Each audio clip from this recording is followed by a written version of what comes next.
Voilà, vous avez écouté les avis de quelques médecins soignants engagés en première ligne dans la lutte contre la COVID-19 qui ont véritablement besoin de repos. Nous espérons que les autorités en charge de la coordination des équipes vont pouvoir augmenter le nombre d'équipes pour pouvoir relayer ces personnes-là sur ces différents sites-là. Nous en parlerons plus amplement mercredi et vendredi. Bon début de semaine à vous, bon début de semaine à vous, chers téléspectateurs, et à mercredi. À mercredi, Mirinde Fofotsov. Et n'oubliez pas le rendez-vous de demain. Check-up. À partir de 21h30. 21h30, d'accord. Il serait également scotché, d'ailleurs, pour le moment, il est en place sur le plateau du côté de Yaoundé. Eh bien, c'est M. Gilles Pierre Salon. Et quand on voit ce beau visage et cette belle cravate de couleur bleue, eh bien, c'est tout simplement l'instant réservé à la lecture d'une des journaux parus dans la capitale politique Yaoundé. Oui, M. Ghislain Pierre Essonneau, bienvenue. Et c'est à vous l'antenne. Voilà, bonjour Patricia Keyi, bonjour également à vous Thierry Carole. C'est un plaisir de vous retrouver ce matin et je vous accueille à Yaoundé le cœur enflammé de joie comme je le fais à l'adresse des millions de téléspectateurs de Canada International, ceux du Cameroun et du monde entier qui sont tous chargés fort d'informations. Bienvenue à ce rendez-vous. C'est un exercice quotidien sur Canal Matin et donc sur Canada International. Et déjà 100 jours pour ce qui est des présidents des conseils régionaux. Ces responsables avaient été élus il y a un peu plus de 30 jours maintenant, 3 mois précisément, selon une comptabilité qui est établie par le quotidien camerounais à Capitaux Public, Cameroun Tribune, édition de ce lundi. L'évidence de leurs difficultés, c'est l'absence des budgets et autres ressources financières de pouvant et devant d'ailleurs permettre leur fonctionnement. Malgré la volonté affichée de certains, en tout cas pour parler de certains présidents de conseils régionaux, et bien malgré la volonté de certains qui ont d'ailleurs simulé ou même déjà noué des partenariats s'agissant justement du travail qui doit être le leur pendant leur mandat. La principale difficulté est donc d'ordre économique et financier si l'on s'en tient au quotidien à Capitaux Public, Cameroun Tribune ce matin, qui revient déjà pour dresser le premier bilan de la vie des conseils régionaux et surtout de leurs présidents, les présidents des conseils régionaux. Ce jour est jour, pour ainsi dire, de faire le point par rapport à leur travail, par rapport également à leurs ambitions et autres engouements affichés par certains présidents des conseils régionaux. C'est également le jour de bilan au Cameroun, autant que sur la planète entière, s'agissant de l'activité de la presse tout court, la presse en général, la presse de tout acabit. Et pour le cas du Cameroun, Cameroun Tribune s'apaisantait sur la qualité de la production médiatique depuis quelques années maintenant. Elle va décrescendo, mais cela n'est pas pour dire avec le quotidien à Capitaux Public qu'il ne faut pas rester strict sur ce qu'il y a de plus intangible et ce qu'il y a de plus obligatoire pour les journalistes, à savoir servir une information crédible, même face à la menace nommée réseaux sociaux. Voilà la position de Cameroun Tribune ce jour, à l'occasion justement de la commémoration cette année 3 mai 2021 de la journée de la liberté de la presse. Et pour ainsi dire, les patrons de presse qui avaient brandi la menace de faire grève aujourd'hui ont été stoppés net donc grâce à une collaboration, que dis-je, grâce à une concertation qui a été initiée par le ministre de la Communication, j'ai nommé René Emmanuel Sadi. Vous voyez en une du département ministériel dont René Sadi a la charge, il s'est agi de leur expliquer les difficultés financières que traverse le pays et le gouvernement en particulier, en rassurant cependant quant aux mesures qui ont été prises par rapport au paiement d'un certain nombre de mesures d'accompagnement. Il en est ainsi de l'aide publique à la communication privée et il y a donc eu cette concertation de ce côté-là et ils sont allés échanger avec lui pour présenter justement quelles sont les difficultés au plan financier par rapport aux charges notamment qu'il y a à produire un journal sur la place cabounaise. Heureusement, il y a eu cette concertation. Mais le quotidien bleu, le jour du jour, dont le patron est Arman Mana, aux côtés de qui se trouve d'ailleurs, vous le voyez, une principale et aussi praticien du journalisme depuis pratiquement une cinquantaine d'années. Eh bien, ce sont ces deux personnalités médiatiques du Cameroun qui occupent la une principale ce matin du quotidien bleu, le jour du jour. Les deux figures emblématiques de la presse à capitaux privés, disent d'ailleurs leur expérience en termes de partage d'expériences journalistiques et donc pratiques. Ils martèlent pour ainsi dire avoir souvent été taxés d'antipatriotes lorsqu'il fallait livrer certains faits sur la place publique. Une conclusion est faite, c'est que le gouvernement a souvent essayé de les caporaliser, si l'on s'en tient à ce que dit Xavier Messé d'une part et Aman Mana d'autre part. Intégration, le journal de Thierry Ndong Owona est également en kiosque ce jour. Il se penche également sur ce dossier pour parler de la célébration de la journée de la liberté de la presse, faisant tout d'égo, une comparaison entre la presse et ses missions de service public et le traitement financier qui lui est réservé par le gouvernement de la République. Intégration redouble d'ardeur lorsqu'il prend les exemples venus d'ailleurs en termes de considération au budget de l'État, 1 milliard de francs CFA au moins du côté du Gabon et plus ailleurs en termes, pour ainsi dire, des prises en compte budgétaires des États s'agissant du rôle de la presse en ce jour de célébration, que dis-je, de commémoration de la journée de la liberté de la presse. Eco News est en kiosque, le journal n'est pas en reste, il n'est pas non plus à la fenêtre s'agissant de ces sujets sensibles. C'est d'autant plus que les journalistes très souvent parlent très peu d'eux-mêmes. Il est question ce matin de remettre au goût du jour la question de la renaissance du rôle médiatique et même de la reconnaissance de celui-ci en saluant la presse de qualité et en rejetant celle qui, hélas, dilue un peu cette qualité au quotidien. Si l'on s'en tient à ce qui est dit par le journal ce matin, eh bien le constat est que la presse camerounaise, elle avance en quantité mais pas forcément en qualité. Elle a depuis entamé un déclin, si l'on s'en tient au journal, un déclin aussi bien au plan professionnel que structurel, conséquence bien entendu d'un déclin économique. Voilà donc ce qui est tiré comme conclusion ce matin par la presse, et cela se situe entre cette absence de modèle économique et même il y a le principe des salaires toujours impayés ou presque toujours en mode aéré.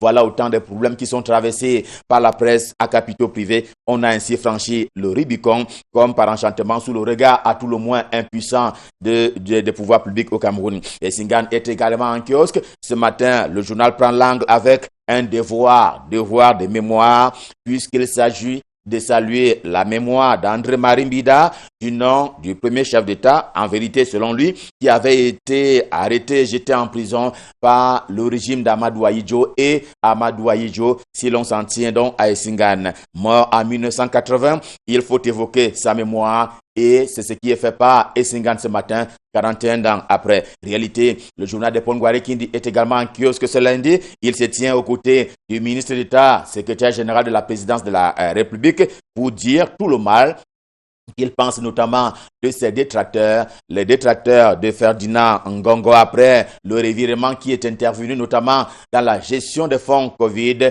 et pour alimenter ainsi et reluire, que dis-je, et permettre ainsi la circulation de la riposte camerounaise en la matière. Un peu de réflexion universitaire ce matin avec le journal du monde universitaire, effectivement, c'est-à-dire l'estafette qui s'approprie la mort du défunt président Idriss Déby Itno du Tchad. En tout cas, le journal revient là-dessus ce matin, pas pour réévoquer les questions justement de ce cérémonial du côté de N'Djamena, la capitale. Il a simplement vu la présence française dans ce sillage-là comme étant un cynisme aux yeux du journal qui retourne pour ainsi dire, retourner pour parler des intérêts de l'Hexagone, pour ainsi dire que c'est ce qui compte et pas les Africains aujourd'hui, hier comme demain. The Guardian Post est également en kiosque. The Guardian Post, quotidien camerounais d'expression anglaise, au siège imposant à Yaoundé, eh bien, il fait bas la terre au nord-ouest et au sud-ouest camerounais à propos de ces nouvelles attaques des Empire Fighters. En tout cas, il y a encore eu ces attaques il y a quelques jours, bilan provisoire, des soldats camerounais qui ont été tués au front. Les assaillants ont ainsi emporté avec eux armes et munitions. Et voilà un nouveau coup qui interpelle également les organisations internationales non gouvernementales qui sont très souvent prêtes à parler ainsi de la violation des droits de l'homme. Le quotidien de Guardian Post est donc en kiosque au même titre que d'autres journaux comme Ambition de hérissien Pascal Ngiamba. Dans la foulée, il évoque et convoque le Conseil national de sécurité. Il se met au Cameroun. C'est d'autant plus que il a suivi les faits et gestes de son secrétaire permanent Paul Atangandikei, par ailleurs, le ministre en charge de l'administration territoriale. Quoi qu'on pense et quoi qu'on fasse, eh bien, il est au front de sécurité par les stratégies et l'action contre l'insécurité, aussi bien dans le nord-ouest, le sud-ouest que le reste du Cameroun. L'Express est également en kiosque. Le journal a souvenance de ce que samedi 1er mai dernier, eh bien, les travailleurs sociaux notamment ont célébré ou alors ont commémoré le travail. Malheureusement, cela en contexte de sécurité sanitaire que l'on sait, cela n'a pas été fait comme habituellement. C'était sans fête, c'était sans tam-tam, encore moins tambour. C'est Covid-19 qui le tenait ainsi au respect. Sans détour de Nestor Ndiatou était en kiosque. Il parlait travail et entreprises publiques camerounaises. Certaines, pour parler des entreprises camerounaises, sont perçues par le journal aujourd'hui comme étant devenues incapables de pouvoir continuer et même à assurer de façon loyale et avec des résultats que l'on attend leur mission à cause notamment des résultats palpables qui sont à tout le moins mitigés pour un certain nombre d'entreprises parapubliques au Cameroun. Le soir ce matin se range du côté des transports, il se range du côté des transports publics au Cameroun avec notamment le pays qui vient de renouer avec son train express entre Douala et Yaoundé, entre les deux métropoles, la capitale et la capitale économique. L'essai a eu lieu, rappelle encore le journal, vendredi dernier. À bord de ce train express, il y avait le ministre Jean-Ernest Massena Ngalai Bibeye en charge des transports et aux côtés de qui se trouvait un certain nombre des membres du gouvernement. D'ailleurs, le journal L'Équation, lui aussi, traitant de ce voyage-là à bon port, il était justement à bord de ce voyage et il l'a qualifié à l'arrivée étant de voyage agréable qu'il faut simplement recommencer à chaque fois comme pour inviter les Camerounais à repartir vers les rails parallèlement à la route et parallèlement aux airs au Cameroun. Le quotidien Émergence est en kiosque. Il monte au créneau à propos justement de ces exigences de clarté du FMI, le Fonds monétaire international vis-à-vis du Cameroun. Exigences donc de qualité en termes de dépenses publiques par rapport au premier décaissement s'agissant de l'argent destiné à la riposte camerounaise contre Covid-19. Il veut voir clair sur l'utilisation des premiers montants avant de redéployer d'autres montants contre la Covid-19 pour ce qui est donc du Cameroun. Et d'aucuns avaient tout fait de qualifier cela de Covid-gate au Cameroun en attendant l'aboutissement des enquêtes. C'est d'autant plus que l'on sait que la Chambre des comptes avait dressé un rapport et destiné à qui de droit, c'est-à-dire le président de la République pour usage, on va dire, intéressé. L'indépendant est en kiosque, il est au cœur de ces événements, des événements dont de ce qu'il est convenu d'appeler la Covid-gate au Cameroun. Il marque sa surprise sur les marchés à rebondissement qui, en leur temps, avaient d'ailleurs été dénoncés par les lanceurs d'alerte sur la toile. Résultat des courses, et toujours dans le domaine de la santé publique au Cameroun, la justice a commencé à sévir. C'est le cas de le dire avec le Zénith également en kiosque ce lundi. Eh bien, le laboratoire national de contrôle de qualité des médicaments est donc traversé par un scandale qui a d'ailleurs conduit son directeur général au TCS. Le tribunal criminel spécial, on ne peut plus redouter. On lui reproche à ces DG-là des faits de gestion, faute de gestion, comme à plusieurs DG hier et qui malheureusement se sont retrouvés à condamner du nom du quartier qui abrite les deux célèbres prisons centrales et principales de la capitale camerounaise. Info Matin reste dans le registre de la gouvernance au Cameroun, cette fois à l'intérieur du MRC. Le mouvement pour la renaissance du Cameroun, c'est le parti dont le professeur Maurice Kamto est le leader. Le parti politique est d'ailleurs secoué par une affaire de presque 200 millions de francs CFA depuis pratiquement 6 mois maintenant. Un argent qui aurait dû connaître une destination objective, mais fatalement et manifestement, cet argent a connu une destination subjective selon les critiques. Les mêmes critiques qui disent d'ailleurs de Christian Pendaekoka qu'il a jeté l'éponge. Et au pied du journal, toujours pour parler d'Info Matin, ce matin, il y a cette perte dans la vie médiatique camerounaise en ce jour des commémorations de la liberté de la presse. Eh bien, c'est Pascal Mbeyaba qui s'en est allé. Il s'en est allé à l'hôpital de la Cité Verte, ici même à Yaoundé, à l'âge de 67 ans, des suites de maladies. Il fut une grande voix de la CRTV, de la radio tout court. C'est donc un hommage appuyé qui lui est rendu ce matin par Info Matin en ce jour, je l'indiquais tantôt, de célébration, que dis-je, de commémoration de la journée de la liberté de la presse au Cameroun, aussi bien que sur le reste de la terre. Et c'est l'occasion pour nous de souhaiter bonne consultation donc à tous les confrères en ce jour de commémoration. Revue de presse Made in Yaoundé, édition de ce lundi stop fin. Évidemment que c'est le cœur enflammé de joie que nous vous avons servi. Prochain rendez-vous demain quand il sera 7h. Et nous serons là dans les mêmes dispositions et même prédispositions. Question de vous servir. Lui aussi, il est à Douala, royalement installé dans les studios de Canal 2 International Douala pour vous servir. Je vais lui passer le témoin et donc le pouvoir pour la suite et la fin de la revue de presse. Lui, c'est l'homme à l'adresse particulière. J'ai nommé Michael Cheptio. Bonjour Michael, c'est à vous à Douala. Bonjour Ghislain Pierre et très bon début de semaine à Yaoundé. La suite ici à Douala avec l'hebdomadaire Intégration qui nous parle de la presse au Cameroun à l'occasion de la célébration de cette journée mondiale de la liberté de la presse. Le journal parle du bord de la mer franchi dans notre pays avec une situation de la presse de plus en plus préoccupante au Cameroun. Selon le journal Intégration en kiosque ce jour qui parle effectivement de cette presse qui peine à se mouvoir dans notre pays et rappelle d'ailleurs un classement qui date de 2013 et qui jette un froid sur la presse dans le monde et au Cameroun en particulier. En 2013 justement, Carrière Cast avait publié un classement des meilleurs métiers, des plus pénibles. Conclusion du site d'emploi américain, le métier de journaliste est le premier d'une série de 30.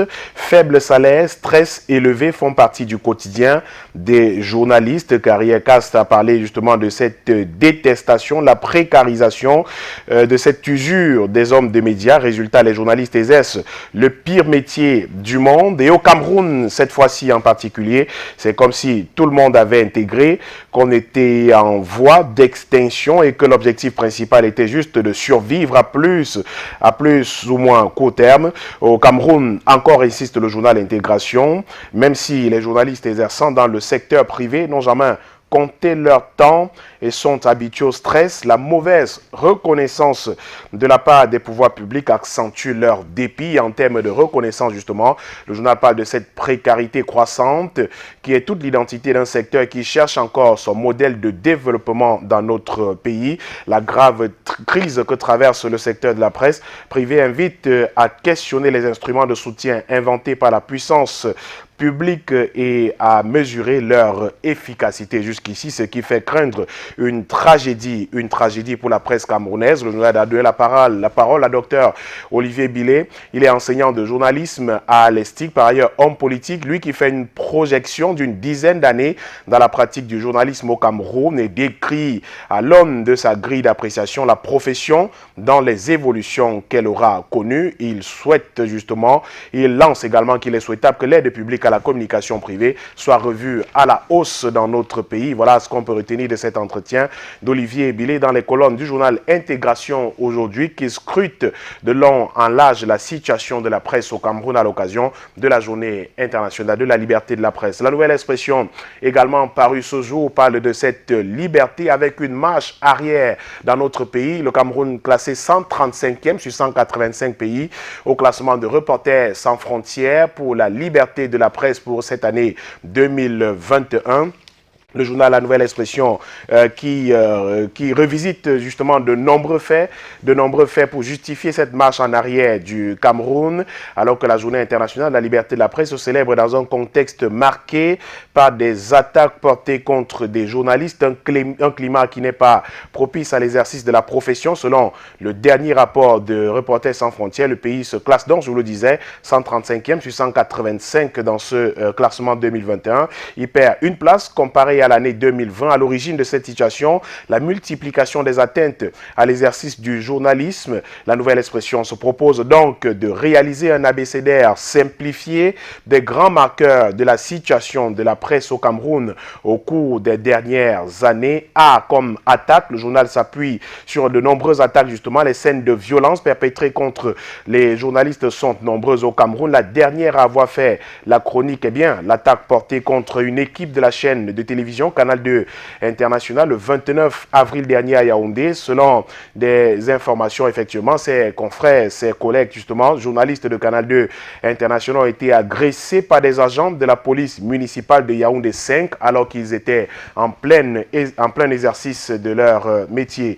Le journal parle également des délits de presse, D comme délit de presse, effectivement, W comme Samuel Ouazizi, mort dans des circonstances jusqu'ici non délucidées, R comme répression, T comme terrorisme en s'appuyant sur la loi portant répression du terrorisme de décembre 2014 qui plane jusqu'ici comme une épée de Damoclès sur la tête des journalistes au Cameroun. Quand le journalisme devient donc un tremplin, parole au secrétaire national de la communication du syndicat national des journalistes du Cameroun qui fait part de ce que de nombreux acteurs de ce secteur d'activité au Cameroun abandonnent cette profession pour d'autres jugées plus luxueuses quelques années après l'avoir embrassée, dû justement à cette précarité ambiante dans le milieu de la presse dans d'autres pays.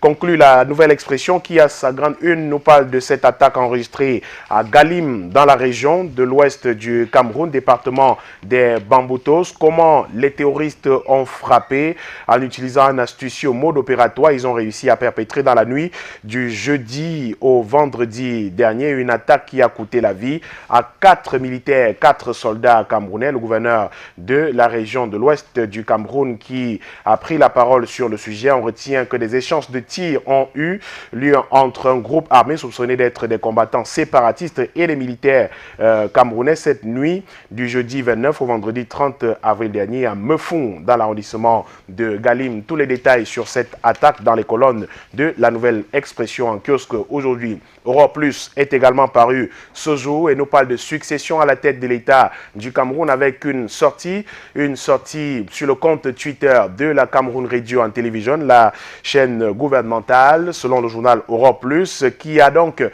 cru bon d'introniser Franck Biya.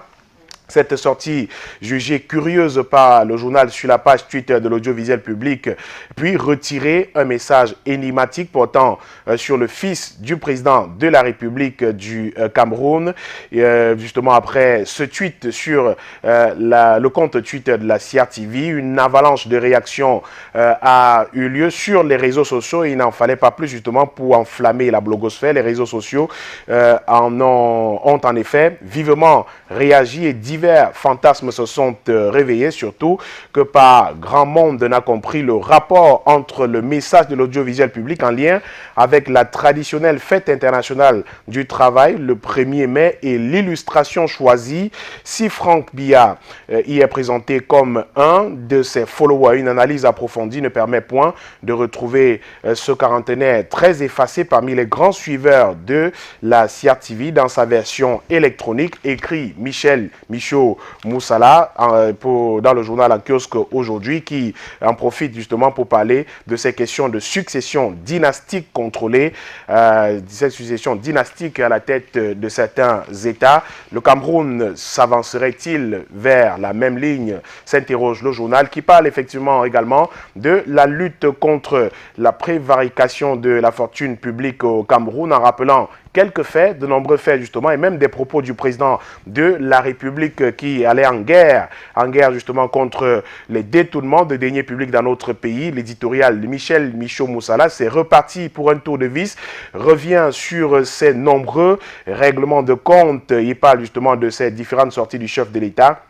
qui engageait la lutte contre les détournements de deniers publics au Cameroun. Des années plus tard, constate Michaud Moussala, le phénomène a plutôt pris une nouvelle ampleur au moment où le pilote donne la nette impression d'avoir abandonné le gouvernail. Où est donc Paul Biya? Que fait-il? Voit-il seulement de quelle manière ses collaborateurs, à commencer par ceux du 1er siècle, se jouent de son hymne à la vertu? Le président de la République qui avait prôné justement cette vertu qui prône d'ailleurs cette vertu depuis de nombreuses années. Paul Biya a comme des extinctions de voix. La machine judiciaire elle-même donne l'impression d'être contrôlée par des mains occulte. Il ne s'agit d'ici d'aucun jugement de valeur, juste un constat d'impuissance face à des prédateurs aux bras longs qui continuent de piller les caisses de l'État du Cameroun. Le dernier épisode en date, écrit le journal Europe Plus, à la faveur de la mobilisation financière liée à la riposte contre la pandémie du coronavirus, montre à quel point l'ombre du chef de l'État ne fait plus peur. Des preuves réputées accablantes n'auraient point prospéré. La moralité républicaine est dans la boue. Et le président de la République, où se situe-t-il dans cette pétaudière, s'interroge Michel Michaud-Moussala dans son éditorial du journal Europe Plus en kiosque ce lundi. Le Messager est également paru aujourd'hui et donne la parole à un homme. Il est le responsable de communes et villes unies du Cameroun, Augustin Tamba, dans les colonnes du journal Le Messager en kiosque aujourd'hui, parle de la décentralisation, également, portée à la tête d'un bureau exécutif national qui compte 38 membres. Le 3 novembre dernier, désormais président des communes et villes unies du Cameroun est sous les feux de la rampe depuis une semaine. Les faits remontent précisément au 22 avril 2021. Le journal revient sur cette sorte d'affrontement entre Augustin Tamba, maire de la commune de Yaoundé 7, et Luc Messi Atangana, maire de la ville de Yaoundé. Dans l'interview qu'il accorde au journal Le Messager aujourd'hui, il refuse de jouer le jeu de Luc Messi Atangana et préfère s'en remettre aux institutions de la République pour stopper ses allures d'autoritarisme. En 7 ans de décentralisation, le premier magistrat de la commune de Yaoundé 7 s'étend également sur les avantages que le processus de décentralisation offrira aux populations pour lesquelles il dit se défendre depuis son élection comme maire de la commune de Yaoundé. Un entretien accordé au directeur de la publication Jean-François Chanon a retrouvé en page 3 du quotidien Le Messager en kiosque aujourd'hui, qui nous amène également à Kondengui, à la prison de Kondengui à Yaoundé, pour parler de Marafa Amidou Yaya, qui serait victime de Covid-19. Selon des sources crédibles, selon le journal, l'ex-secrétaire général de la présidence de la République, emprisonné depuis environ 10 ans, a été transféré de toute urgence à l'hôpital central de Yaoundé vendredi dernier. L'homme souffrirait de coronavirus, écrit donc le journal Le Messager en kiosque aujourd'hui. L'œil du Sahel est également paru ce jour. Et nous parle des questions politiques, de crise au sein du Rassemblement démocratique du peuple camerounais dans la région de l'extrême nord du Cameroun, avec cette sortie de Kavaï Yégué Djibril, le président de l'Assemblée nationale, qui convoque des états généraux du RDPC. L'information est contenue dans une correspondance du président de l'Assemblée nationale. Cette nouvelle initiative politique de Kavaï Yégué Djibril, dont l'objectif ultime est la reprise en main de cette partie du pays, secouée depuis plusieurs mois par un éveil de conscience nouveau, est l'aboutissement d'une démarche entamée en octobre 2020, nous rappelle le journal. Il reste que l'initiative, écrit l'œil du Sahel, du président de l'Assemblée nationale, suscite peu d'enthousiasme au sein de l'élite politique du RDPC dans les régions septentrionales du Cameroun. D'ici à ce qu'il opère un rétro-pédalage, écrit le journal L'œil du Sahel, seule certitude, le parti au pouvoir est en quête d'un nouveau souffle dans le Grand Nord au moment où tous les indicateurs de pauvreté sont au rouge, prévient le tri-hebdomadaire régional d'information du Nord Cameroun. L'Indépendant est également en kiosque ce jour. L'hebdomadaire revient sur la gestion des fonds Covid au Cameroun avec de nombreux procès, des procès d'intention parfois portés à l'encontre du ministre d'État, secrétaire général de la présidence de la République du Cameroun. Le journal parle de vampirisme à ciel ouvert. Des marchés liés au fonds Covid n'en finissent pas de nourrir la chronique à scandale des lanceurs d'alerte. Croient savoir qu'au mépris du respect des procédures et de la réglementation en matière de passation des marchés publics, les fossoyeurs des chantiers de la Cannes 2019 ont octroyé des marchés à des sociétés fantoches d'une valeur d'un peu plus de 7 milliards de francs CFA. Et fidèle donc à sa démarche, le journal Indépendant a enquêté dans ce qu'il appelle des égouts nauséeux de la task force pour comprendre ce qui s'y passe également, ce qui s'y passe exactement. conclusions justement de cette enquête à retrouver en page 3 de l'hebdomadaire L'Indépendant Kiosque aujourd'hui, qui reparle naturellement de cette journée mondiale de la liberté de la presse entre droit de grève, droit de glaive. Ce sont les propos de l'éditorial justement de Max Panjo dans les colonnes de l'hebdomadaire L'Indépendant. L'effort camerounais est également paru, le journal catholique d'information qui revient sur ses adieux émouvants au cardinal Christian Toumi, décédé, on se souvient, le 3 avril 2021. Son éminence, le cardinal Toumi, a été inhumé à la cathédrale des Saints Apôtres Pierre et Paul de Douala le 21 avril dernier, en présence du nonce apostolique au Cameroun et en Guinée équatoriale, les archevêques et évêques du Cameroun et ceux venus d'Afrique, et le représentant personnel du président de la République, le Premier ministre Joseph Diongote, a su regarder et avoir en image justement ces adieux au cardinal Christian Toumi. Dans cette édition également, les messages de compassion du président de la République du Cameroun, du pape François, et également des témoignages de Monseigneur Faustin Ambassanjodo, cardinal Fridolin Ambongo, cardinal Philippe Ouedraogo du Burkina Faso, Monseigneur Abraham Komé, Monseigneur Samuel Kleda et bien d'autres qui continuent de rendre hommage au cardinal Christian Toumi, parti le 3 avril dernier. Horizon Plus magazine est également en kiosque ce jour.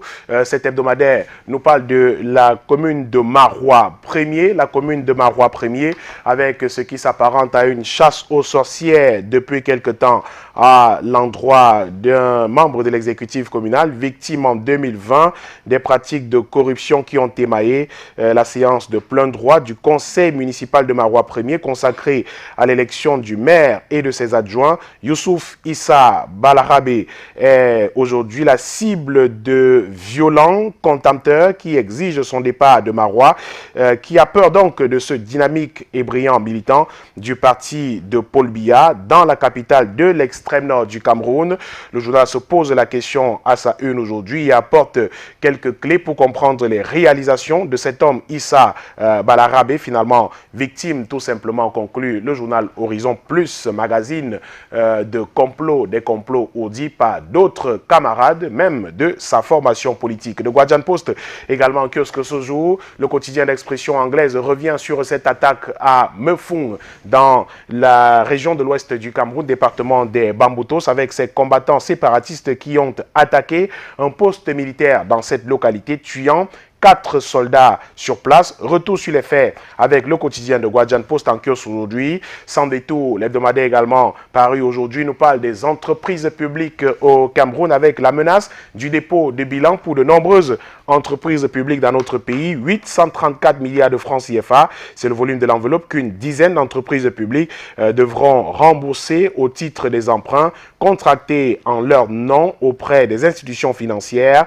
Une décision aux conséquences redoutées sur la stabilité économique et budgétaire de ces sociétés, dont certaines peinent jusqu'ici à assurer l'équilibre des comptes financiers au fil des exercices budgétaires depuis près de 10 ans. Maintenant, sans détour, nous parle également de transport ferroviaire avec le satisfecit des voyageurs du train Express d'essai au rang des privilégiés au bord de la nouvelle offre de transport passagers. Le ministre des Transports, Jean-Ernest Massénangal Bibé, qui a effectué le premier voyage test entre Douala et Yaoundé le 29 avril dernier, à lire le reportage de l'hebdomadaire sans détour sur ce premier voyage test du train express entre Douala et Yaoundé. Douala, le premier voyage qui a eu lieu il y a quelques jours seulement. Et 7h35, voilà ce qui ont fait la une des journaux parus dans la capitale économique Douala.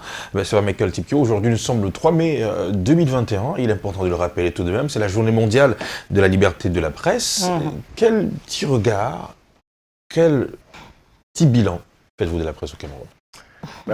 Écoutez, je vais m'appuyer sur un seul chiffre, un chiffre simple qui vient de Reporters sans frontières.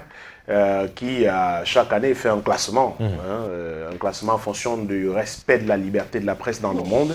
185 pays sont concernés par ce classement et cette année le Cameroun se trouve au 135e rang sur 185 pays classés.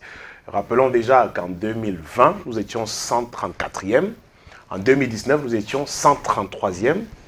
Ça suppose qu'en 2 ans nous avons perdu 2 places dans le classement de Reporters sans frontières. Et des indices des indices sont également donnés pour justifier cette chute, cette grande chute, ça il faut le dire, à ce classement de Reporters sans frontières. Le journal s'appuie... On peut en évoquer quelques-uns. Oui, le journal s'appuie généralement sur ce qu'on appelle des attaques. On prenait tout à l'heure, et on l'a pris depuis quelques jours d'ailleurs, des attaques contre des journalistes. Le dernier en date, on l'a suffisamment dit, c'est bien. Notre collègue Bertrand Sassé agressé de façon violente par des individus appelés abusivement agents de police municipale à Yaoundé. C'est le Yaoundé 5, notamment il y a quelques jours. Voilà des indices, de petits indices simples qui montrent des attaques graves à la liberté de la presse. Et puis il y a également des journalistes arrêtés, emprisonnés, certains qui sont décédés dans des conditions jusqu'ici non élucidées. Je rappelais tout à l'heure Samuel Ouazizi, par exemple, arrêté à Boya, interpellé à Boya, conduit à Yaoundé dans le cadre d'une enquête. On le soupçonnait de collusion avec des combattants séparatistes et autres, et qui est décédé dans des conditions jusqu'ici qui n'ont jamais été élucidées. Et la dépouille qui a été mise sous scellé, même si le gouvernement se défend en disant que la famille a été informée de ce qu'il devait venir récupérer la dépouille. Le syndicat national des journalistes du Cameroun, qui s'est suffisamment exprimé sur cette question, dit non. La famille également dit non. Voilà un deuxième indice comme ça. Il y en a plusieurs et on parle effectivement toujours, et même dans ce rapport de Reporters sans frontières, de nombreux journalistes qui sont encore emprisonnés dans notre pays en 2021. Il y a des petites données comme ça qui font que le Cameroun peut perdre effectivement des places au classement de Reporters sans frontières au fil des années. Maintenant, en revenant sur la situation de la presse elle-même, on l'a vu tout à l'heure, de nombreux journaux sont revenus sur la précarité des journalistes, des hommes de médias en général et autres, en revenant sur ce qu'on appelait l'aide à la communication privée, l'aide de l'État, justement, du ministère de la Communication, à la presse camerounaise, avec ces montants dérisoires, des journaux qui reçoivent 200 000, 300 000 et tout ça, des montants qui sont jugés vraiment extrêmement dérisoires. Je crois que celui qui reçoit le plus, on est dans les 2 millions de francs CFA par là, ce qui ne représente absolument rien pour des quotidiens qui doivent paraître chaque jour. Chaque jour, une subvention de l'État est d'ailleurs parfois demandée par ces responsables de ces journaux-là, des entreprises de presse qui se meurent finalement au Cameroun, qui survivent au quotidien, avec des travailleurs de la presse qui eux aussi survivent. On a parlé tout à l'heure, un journal a parlé tout à l'heure du plus beau métier du monde qui est devenu pratiquement le pire. Le pire des métiers. Le plus difficile, le pire des métiers, avec cette situation dans laquelle on travaille. Si on doit déjà faire face à ces nombreuses attaques contre la liberté de la presse, c'est-à-dire on vous empêche de travailler au quotidien, d'un quotidien fait de menaces, parfois à l'encontre des journalistes, d'arrestations, et bien d'autres, de la répression dont on parlait tout à l'heure. Et pour parler de répression, il y a cette loi antiterroriste qui date de décembre 2014. Souvenez-vous de cette loi, effectivement, qui plane jusqu'ici comme une épée de Damoclès sur la tête des journalistes. C'est-à-dire que, souvenez-vous, il y en a 3 de nos confrères qui ont été traduits devant le tribunal militaire.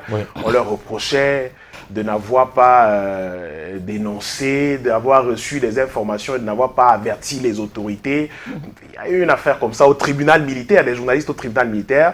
Ce sont des faits comme ça traduits des journalistes qui ne font que leur travail dans un tribunal militaire, même pas un tribunal civil, encore que beaucoup se battent pour la dépénalisation des délits de presse, que l'on n'entend plus parler des journalistes qui ont été emprisonnés. Plusieurs pays sont déjà arrivés à ce stade-là, mais chez nous, on est encore loin, très loin de là.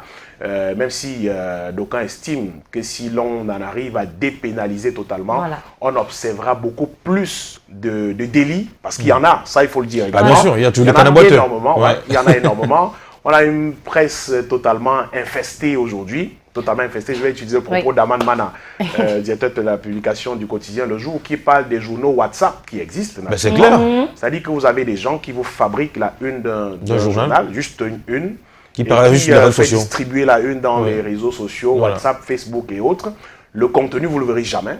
Parce qu'il n'existe pas, effectivement. Mais ça, il faut décrire. WhatsApp, qu'on utilise pour régler des comptes parfois, pour tirer sur X ou Y. Ça existe malheureusement et c'est le milieu dans lequel nous fonctionnons. Et c'est soutenu parfois par nos autorités, par nos dirigeants. Oui, rassurez-vous. Parce qu'ils en font usage des fois. Voilà, exactement, parce que ce sont eux qu'on met parfois la une de ces journaux WhatsApp là, on tire, on envoie par-ci, on envoie par-là. Malheureusement, c'est ça l'environnement, le milieu dans lequel nous fonctionnons. Oui. Et rien n'est fait. Rien n'est fait. On peut se plaindre au quotidien. Des gens s'en sont plaints. Il y a eu des états généraux, de la communication et bien d'autres. On en est sorti avec de grandes résolutions qui jusqu'ici peinent à être appliquées malheureusement. Et puis, on constate finalement que le milieu continue de se gangréner, c'est des problèmes au quotidien, on continue la longue descente vers l'enfer finalement, et les chiffres qui continuent, 132, 133e, 135e. 2 ans, 135e, peut-être que l'année prochaine, on sera 140e, qui sait, fermera la queue. peut-être qu'on améliorera. Wow, c'est assez grave, c'est une situation assez compliquée, très difficile, mais malheureusement, on est là, on patauge justement dans cette pétaudière-là, on essaie autant que faire se peut d'avancer et tout. Non, mais je crois qu'il y a urgence, il y a justement urgence que l'on repense tout l'environnement autour de la presse dans notre pays, parce que ça ne va vraiment. Mais en tout cas, on va dire bravo à SNJC qui au quotidien s'attelle à donner le meilleur pour que voilà, les journalistes se sentent dans leur peau, qu'ils puissent bien exercer le métier, mais aussi à ces canards boiteux, il faut faire très attention. On se rend compte de plus en plus qu'ils sont très nombreux, qui sont des canards boiteux, qui vont dire du grand n'importe quoi sur la presse. En tout cas, la question a été évoquée, même si j'avais prévu peut-être de la formuler autrement. Peut-être on parle plus de liberté de la presse pour se plaindre des manquements, des choses qui manqueraient à cette liberté, mais je crois qu'en cette journée mondiale de la liberté de la presse, il faut en fait qu'on se penche également sur les trophées que l'on attribue à cette liberté de la presse. Là, des gens qui font vraiment n'importe quoi, qui disent n'importe quoi, des fois simplement pour nuire, ou simplement qui se laissent aller selon leur, comme vous le disiez tout à l'heure, Michael, pour régler des comptes. Au-delà même de ça, des fois en plein écran, on va jusque là où il ne faut pas, simplement parce qu'on est journaliste. Ça monte d'une haine. Ben oui. Attention, c'est pas notre métier, ça. Oui. Notre métier, c'est apporter de la couleur, un petit peu comme à l'instant, Michael. Oui. Merci, mon cher. Merci, monsieur. Mais je t'inviterai la prochaine fois, quand tu prendras un week-end, pourquoi pas, tu iras visiter le village en Koumouzik. Vous allez découvrir tout à l'heure. C'est dans le sud du Cameroun, à 16 km de Lodov. Koumouzik, c'est magique. Ah oui. On se prend la pub? On fait ça tout de suite et on se retrouve pour la deuxième partie de Canal Matin.